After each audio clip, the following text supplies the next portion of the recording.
Hello, everyone, and welcome to my podcast. My name is Tiffany, and my husband and I are the owners of Creative Designs by Tiffany, a floral shop and event space in upstate New York. While we'll continue to talk about the original flowers and floral arranging, we're expanding to talk about everything I love and nothing that I don't. Thanks for giving a listen. And today we're joined by Dave Warder. He's smiling. It's been so long I've been here. So yeah, I know. I'm just here we smiling go. at the props. I know.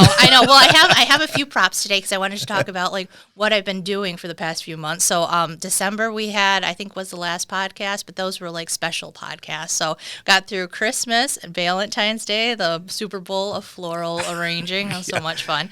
And then now if you can see it in the shot, and then on the podcast, this is what can you hear that? See, this is so for those listeners, she's making noise. It is a hot air balloon. So not hot air balloons. It'd be balloon. helium balloons. We shoot those down. I know that would be fun if they were the hot air balloons, but these are just the helium balloons. So for a while there, I thought you had political significance to bring that in. No. Well, okay, it says thank you. So see, it's a thank you. You can do thank you. I have happy birthday ones. It's been a stretch, and a struggle, we'll say. So to get like the pictures that I want on the balloons, not just the little cheesy ones. You know, you want the really pretty ones that match the flowers that you're going to be giving, like these and stuff. So there's some pink tulips here too, if you can see it in the shot. Yeah. So pink tulips that go with the pink balloon that says thank you on it. So nice. And what would you use that for? Just thank you for anything. Yeah, right? you can add it to things. I had some before that I can't find anymore. They're cute little ones that they you blow them up by air. There's like the little air pockets that you make them pop, and then you can stick them in arrangements. The helium balloons are usually pretty popular. People want to add things to it, like, I say I love you or happy birthday or thank you.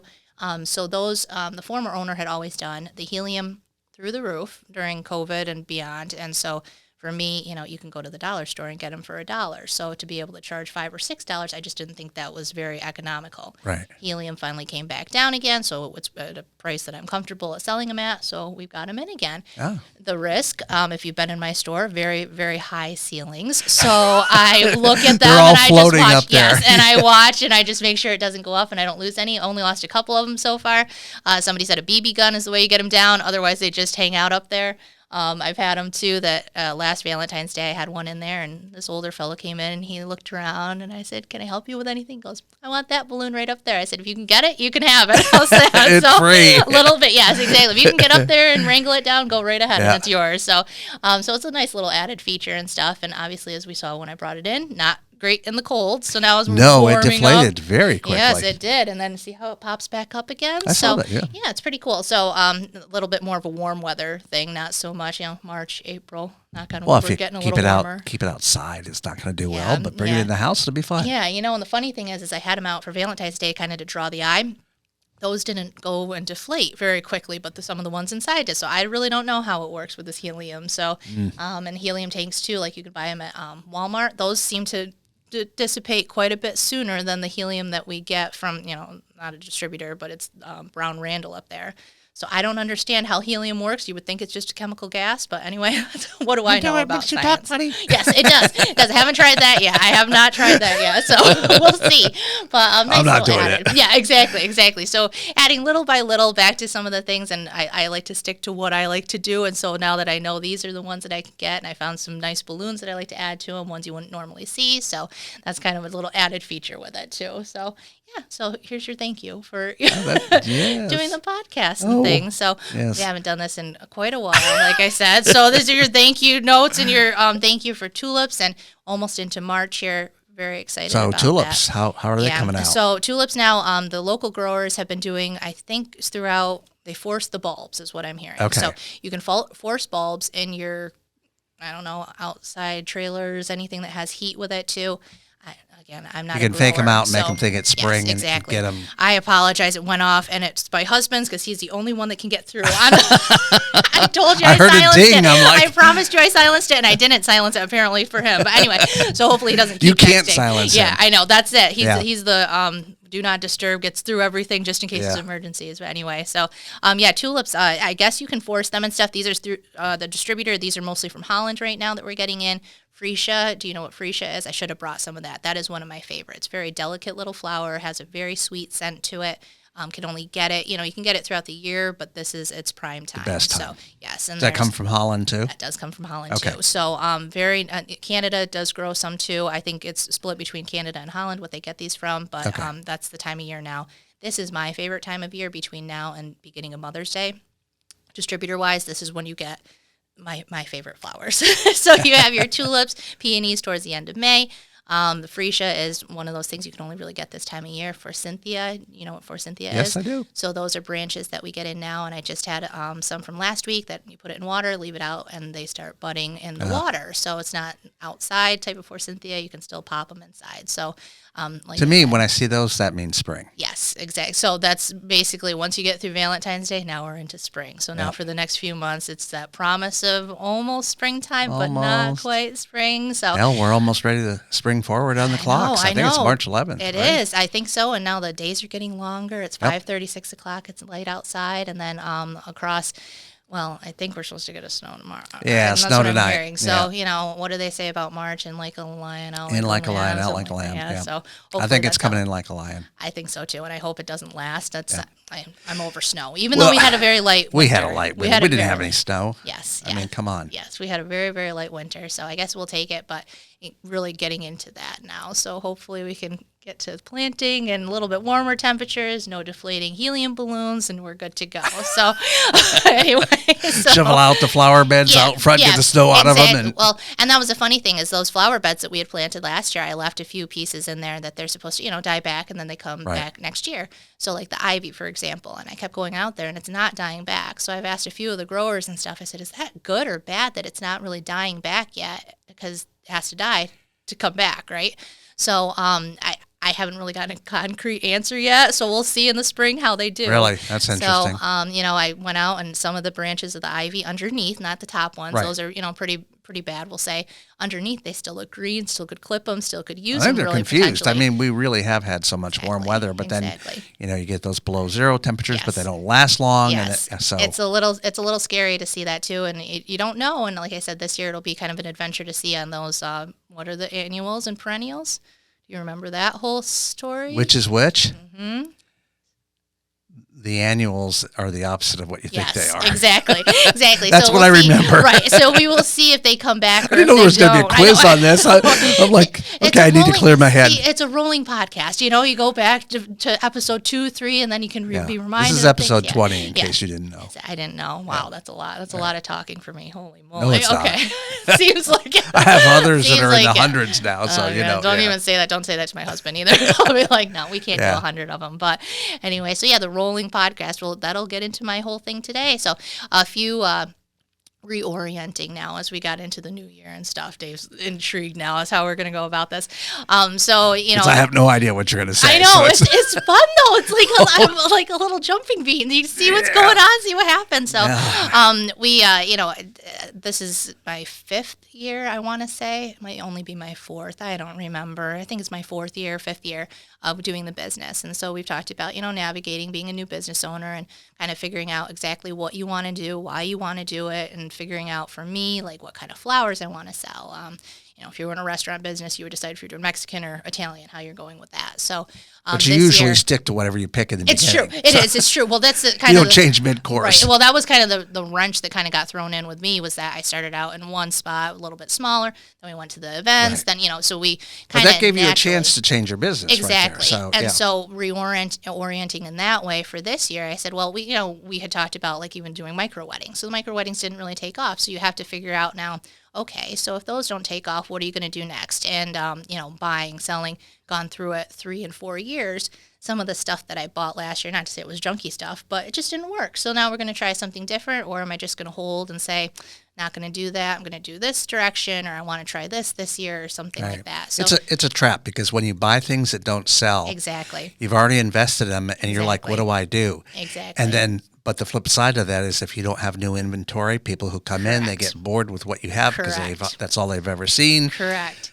So it's a trap. It is, and that's where, you know, for the flowers, that's where I figured out too that, you know, buying what I wanted to design with, that really helped out with where I wanted to be. Because when I was trying to please everybody, it was really hard to, you know, I don't like to work with carnations and daisies. Well, I wanted to keep that in for this few people that would come in, but then I can't design with it. I can't do my creativity. See, but I love both of those. Oh, see? So we'll go into business and you can do that end stuff. How's that? No, not gonna do So I figured that out, and then over the years, I said, this year now is where I'm looking at for advertising. What am I going to do for advertising? What am I going to really put out there? Am I going to really push for the micro weddings that didn't really seem to work? Am I going to go more for the event space? Am I going to go more for, our flower arrangements? Oh, I mean, micro weddings are events. Well, they are. They still are. So we're still offering it if people would like to do it. But like the concentration I found from last year is that a lot of showers. So we go that way. You want to go more with showers. And people come in and say, oh, well, can you do this as a capability? Yes, we can. Or no, we can't do that. Those sorts of things. Is that because showers are typically a smaller group? It seems to be. I really don't know. So when I started it out and just said we can rent the space, birthday parties, showers, it seems to be those are the things that people want to come in for. I'm not really sure why, if it's just, you want a nicer decor than just a basement-looking thing, or I just wonder if it's like because micro weddings were a hot thing. They are. They still are. That's the thing. Okay, so weird. It is. It's a kind of, I don't know if it's maybe the location or whatever, but those are things as a business owner you kind of got to figure out what you're oriented. No, but your location is good. You're on a main street. Mm-hmm, yep. You have parking. It's true. It's a beautiful facility. It's very true. Okay, yep. So if you're looking for something and you wanted to do one, and then cost-wise, it's a heck of a lot less expensive than a big to wedding. Do a micro than a big one. Yes, absolutely. So there's a plug for the micro wedding. See, the I other was thing helping is, you out there. Right. Well, see, you need people that are getting married. So that's where. Well, there's a problem. That's a huge problem for me because all of my friends have already gotten married. So you can't really wait for the second, third marriages. I'm going for renewing the vows now. So how about second date? Event space. That could be. Yeah, that could be too. Well, I thought about it. Think about it. I just came up with an awesome concept. We'll try. Second date event space. We'll work if you make it to second base, you have a special event. Yeah. To say we made it to second base. Yes, that would work then. I'm not sure. I'm thinking right now, like, how would you post or do that? What kind of graphic would that be? I'm not even going to go there. I've got ideas, but we'll keep it PG. Yeah, I was going to say that's that baseball thing too. You swing that whole thing. I threw the dogs in there for you. Yeah, here we go. No, we're gonna pause on that one. But anyway, so it's kind of I thought of it too, and I said that is kind of honestly where I'm thinking everybody I know has gotten married, so maybe this could be a renewal of the vow space too. So it's That'd a little be cool, different. I think, yeah. And as you hit 30, 40, 50, 60 years, that would be would be nice. Little gathering. And of course, that has to be kind of a thing too. I mean, people, they have the anniversaries. Right. Like maybe 10 or 15 or 25 years or whatever. Yep. But yeah, renewing vows, that would be another good thing. Exactly. So we're thinking on it. But anyway, so the reorienting and stuff. So this is my swing back to episode, I'm not even sure. It was when Sal and Elizabeth were here. It was one of them. So I have my paper, and you're not gonna be happy with me because I know I'm not supposed to read from papers. That's the podcast thing. You read your intro. I do, and this is the thing. And this is a very hard read for me because it was my grandmother's writing, and she wrote like a chicken scratch. That's okay. So yeah, well, and this is where I said, and I talked to my husband about it, and we talked about it when Sal and Elizabeth were on, and we briefly have touched on it. So part of my my background, we'll say, Dave doesn't really know. It's not a lot of people know this. So part of my background was when I was growing up and stuff. Instead of going to college for my first couple of years, I actually went to a Bible college. So crazy, right?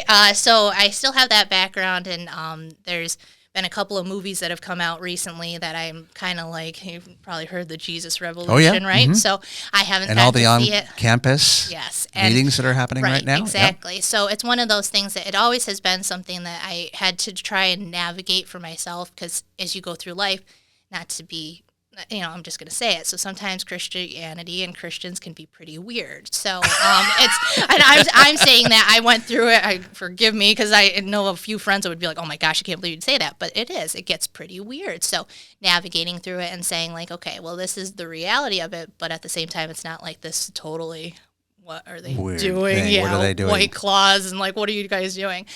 So it's one of those things that even with the business, I've told everybody too, since when I started, I would seriously, like, I remember my first Valentine's Day, I had no idea what I was doing, what I needed to buy. I had the former owner that was, guiding me on what I could do. but I had no idea. So I sat in my bathroom and I literally just prayed and said, God, give me, like, what do I need to buy? 500 roses, 200 roses? I don't know. And that So year it's more I sold quantity, out. but not the items that you were worried about. Okay, all right. And, that's the risk factor too. Yeah, You because buy a if you lot. got it stuck, they You die. get stuck. Exactly. So, like this year, and I'll be honest, this year, yeah, sure, I prayed about it, but I still had 7 dozen left over. So, that cuts into your profit margin, and you know how that works and stuff. So, that first year, that's how I did it. And I still do it to this day. And that kind of helps me out. Like, okay, should I buy purples and pinks this week? Because you don't know when people are going to come in and what they're going to buy. And so that's always been kind of my philosophy. So after 4 years, 5 years, however long it's been that I've been in business. You need to knock that down. Right. I know. I'm not really sure. I think it was 19. I'm pretty sure it was 2019. We don't count 20 because that was the COVID year. Why? So, it's a year. That was still, it was the weirdest year. It was more like, I know, but you were out of business. Yeah, that's so true. You got to count it. That's very true. So, and then 21 was really the years you could really take stock and inventory. And 21 is when you started this, really. Exactly. And so 21, 22 is really like the first couple of years that you could go start to finish. No real kinks in the system, whatever. So, anyway, so that, over the years and stuff, you pray about it and, God, this is what I'm supposed to do, whatever. So, I figured I would go back to the beginning. Like I said, circling back to when Sal and Elizabeth were on, because that's what we talked about then. It's just a rolling podcast if you connect all the dots. But anyway, so my grandmother had written this thing, and this is my grandma on my dad's side, so Grandma Leapart. She had passed away in 2000 and I think it was 18. So she wrote these notes to our whole family and stuff. And so, unfortunately, I have to read from it because that's I can't. But it was individual notes. Was it to you or to the whole family? So these were to the whole family and stuff. Okay. And she was what I'd call a Southern Baptist. So there's the Baptist, like the Baptist here, right, and the Southern Baptist. That's a whole other podcast for another day. All the different divisions. So I know all them. You're right. Y'all crazy folks. Right, exactly. The Southern Baptist and the Bible Belt and stuff, which I always tell Ben, I wish the Bible Belt was up here a little bit more. But she had like 9, 10. I think she had 10 different points, like what you're on the earth for. So these are my talking points for today. So her thing that she said was, we were put on the earth to be remembered. We were put here to purpose for eternity. Number 2, know your purpose in life. Number 3, one day we will stand before God and he will do an audit of our life. Our final exam. Sorry, she writes in cursive and I can't see very well. Or on lighting. We are the lighting. I've got good lighting right over you. A big softbox. I gotta see it. Okay. Will we make it? Will we pass the test? Number 4. Each of us will stand before judgment, the seat of God. Each give a personal account to God. Question number 1. What did you do with my son, Jesus Christ? Question 6. Did we accept what Jesus did for us and learn to love and trust? Number 7. No one comes to the Father except through me, meaning Jesus. Number 8, what did you do with what I gave you? What did you do with your life? All the gifts and talents, opportunities, energy, relationships, and resources God gave us. Did you spend it on yourself, or did you use them for the purpose God made you for? The man without a purpose is like a skip without a rudder, a halfway, a nothing, a no man. Colossians 1:16. Everything got started in him and finds its purpose in him. Number 9, focusing on ourselves will never reveal our life's purpose. Number 10, our lives are about God and how we can keep others. Number 11, one day my heart will stop. That will be the end of my body and my time on earth. But it won't be the end for me.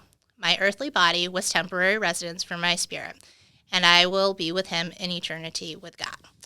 So those are 11 little pieces that she gave us. So this is something that I struggle with as a 34-year-old. What is my purpose? So, dun, dun, dun. What is my purpose?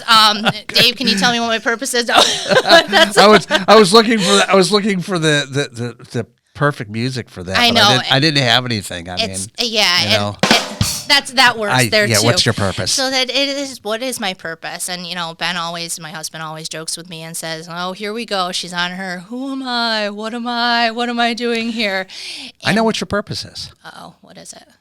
So if you've been through what I've been through, which we won't go into, okay. But basically 4 times during the course of 2021, them telling my wife I had less than a couple hours to live. Yep. So you come out of that experience where you're being sent home to hospice. And they're saying, you're going home to die, right? Right.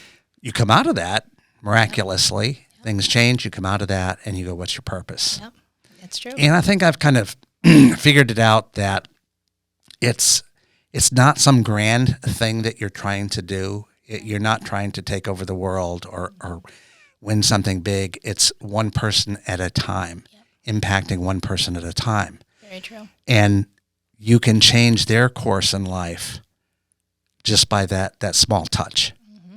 Yep. And just make as many small touches as you can and change as many people as you can. That's very true. That's not a religious statement. That's a factual statement. And that's the thing too, is that's where getting weird with being religious and stuff. So that's really not weird. That's what we're supposed to do. That's right? just good versus bad. Exactly. Be good. And that's part of it that, there's beyond that too, that like, why are we doing it? So like in this case, Grandma Janet was always talking about, you have to have a relationship with Jesus, which is biblical, and that's what you're supposed to do. And so out of that's where Christians are supposed to be doing exactly what you said. But we lose that sometimes because it has to be like this big show, or like here. It doesn't have to be a big show. It can be this quiet little nudge. Exactly. One-on-one. Nobody else knows about it in the world, but you know about it. And the true. person that you impacted knows about it. And that's all. Yep. It's very true. And that's part of it too, that like, okay, so what is your purpose? And that's what I see a lot. And even with me and stuff, that I have to really focus in. And like I said, from the beginning of this year, trying to figure out what my purpose is just for the business in general. And then obviously life. But, you're here for more than just going about life. And then you'll see even in life now people that just have this missing link. And so like we were talking about like the Jesus Revolution movie or the Asbury Revival. There's The Chosen, which is one of the new, it's actually a really good series. I really recommend that series. And people are just searching for things like, okay, right. what am I They want meaning. Exactly. And so to me, I mean, this is what I found, is that there really is no meaning outside of God. And so that's where I come from, that there's no meaning in doing a flower shop. There's no meaning in being married. There's no meaning in any of that until I actually realize, like, this is why I'm here. So then what's my purpose beyond that? And like you said, it's little things. It's just going down to the shop and being faithful and doing that, or just bringing the smallest little arrangement to somebody, just down a flower shop level. But beyond that, to me, it's you just have to find what your purpose is in life. And apart from God, that's my take, and this is my opinion, right? My podcast or your podcast, your show. Okay, so apart from God, there is no purpose, right? So, and apart from realizing that, like, you were saved through a free gift from Jesus Christ coming down and giving us that gift to live out our lives, there is going to be no meaning, and it's always going to be the searching.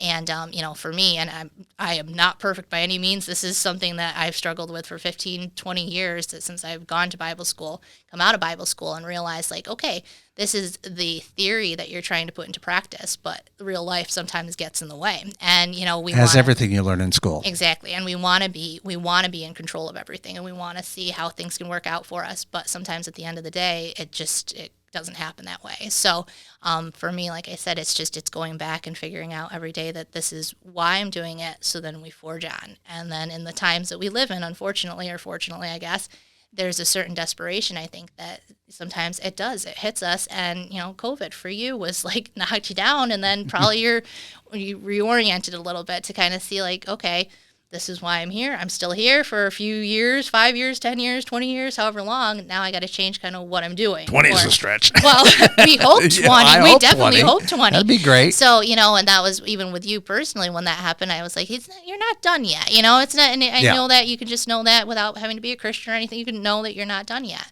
And, so that's where... Or I was so bad he tossed me back. Right. Maybe. I'm not sure which one. Maybe. Either way, it could be one or the other. But God, this dude, we need to keep it down there a while longer. Right. And that's where, I think of it too, is it being a young person or younger or whatever, that you don't want to end up in that spot. And my husband and I talk about that sometimes, that, like, I don't want to end up in such a desperate spot that, like, I do. Well, yes, you are supposed to hit the end of yourself to figure out, like, what God could do through you. I don't want to You don't have to wait till the end. Point. Exactly. You want to start being able to do it now. So figuring out your purpose and stuff, like I said, that's my, where am I? What am I going to do? And I reorient it like that sometimes. And, it's one of those things that figure out your main purpose. What's your goal? And, obviously in So the what's your Christian goal? world, I don't know. That was come part of on. this is part of it today too, that I said, this is what I got to talk about, because I took a little hiatus from the podcast and stuff. And we've been kind of going through some things that eventually there'll be a podcast about that. Don't worry. Okay. But the little courses and changes of events that I sit there and it's like, See, I already guessed what it's about. I know. Yeah, you probably can. I did. I bet you can. Yeah. So it's one of those things that we're still walking through it, and I'm still trying to figure out how to navigate that. But I said, in the meantime, this has always been something that I've been pretty passionate about, and not on the I want to come out to you and say, listen, I got to do a religion podcast. Though I'd love to at some point. That would, I absolutely would love to do that. It still is. Still very close to me, but at the same time, it's something that I'm pretty passionate about that I could talk about for days and days. Well, I can give you some good debate on it too. I love it. Well, no, that's part of it, and that's one of the things that I absolutely love. And this is the hard part for me in over 15 years is that. And there's going to be pastors, friends of mine, that are going to hear this and be like, oh, gosh, she's getting into it. But, for example, I used to love Ravi Zacharias. Well, Ravi Zacharias ended up having a big controversy at the end of his life. He passed away, and there was a big controversy on it. So did it null and void everything that he came out with? I don't think so. But that's something that in the religious world, it probably did. Fun fact for you, I took a lot of courses at Texas Lutheran College. So. Yes. Okay, here we go. This would be fun. Well, and that's the other thing, like denominations and the questioning of that and stuff, that's always been just so intriguing to me. And to the point that at one point I had thought about going back for the theology degree. And I said, you know what? I don't really want to go back for the theology degree because it is one of those things that you tear it apart. And then sometimes you don't come out with it the way that you want it to. Let's put it that way. It's more divisive than not. I got into some big battles down there. I'm sure. Not because of a lack of belief, but because of them saying, we now know. And I got tired of this, we now know. Right. And I just couldn't take it anymore. I said, you don't know. I said, you believe. Yes, exactly. But you do not know. Exactly. You have zero proof. Yeah, it's true. Well, and that's the thing, too, is that's one of the debates that I've always loved, and like C.S. Lewis. I always have loved C.S. Lewis, too, and that's a big debate. And it's a lot for, and I'm not saying anything about Christians that are just surfacey Christians, I call them. It's wherever you're at. But for me, I'm an overly analyzing person. I like to see what the effects are and can read tons of articles and figure out kind of that expository preaching. Like you're looking and seeing exactly why it came to this point, and then there's a your business isn't a church, right? Is this affecting you? No, I don't know. Are there any waves in there that are coming down from the ceiling that if I see the pews going back in there and you up on the stage there? No, that will never happen. Well, that's here. Let me give you this bid too on this. So, and ministers, pastors, and stuff are always judged more accordingly to what they've done. And so I've always said to people that when they ask me that exact question, no, I would never want that because I'm still humanly flawed. I still have a lot of things that I can't account for, and I would not want that responsibility because it's a heck of a responsibility, and I give them a lot of credit for doing it, but it's a ton of responsibility. So, that's it, just living my life and doing what best that I can with it. I do desire, though, to see at some point there being not a revival like the Asbury revival, but just a more understanding and not just such a weird, like the Church of the Floral Arrangements. Weird. Yes, exactly. Yes. Not weird, because it's not really a weird thing. That's the thing that always gets me. And sometimes it gets misinterpreted, and even pastors that I've had over the years, they take it for something it shouldn't be, and that's not really helpful in the long run. So anyway, there's my tangent on that. But that's my, my purpose is that, and that's where I kind of think it's just important to realize that when there's 2, 3, 4 little blocks, it only comes down to that, Jesus died for us. Jesus died on the cross, gave us a free gift so that we can accept our salvation. When you look at it in those 3 ways, it's very simple. And then what happens beyond that? And that's what you and I have to live out every single day of our life, which is the hard part. So that's where it becomes. So he had it easy. Right. Well, I wouldn't say he had it easy. Well, this is Lent too, so it's all perfect with Lent. Yeah. So that's. Here we go. Here we go. We'll go on the Lent tangent here. Oh no! But don't go there. But no, it's it is. It's true. I do have music for that. I think I do. That's like that's the Lent. That's That's what the is Easter. that called? I was gonna say that's like the game shows between 10 and 11 o'clock on CBS. What are those called? I don't watch any of Let's make those. a deal. Come on. That's what it is. Let's make a Okay. deal. That's all right. I can do that. So, but no, I mean that's the whole point. It's this time of year too. Is that if you are participating in Lent, it's supposed to be the 40 days that you're fasting from something to become closer to God and grow your relationship, and that's throughout all of the religions. Whether you're a Christian, a Catholic, Methodist, a Lutheran, that's what Lent is about.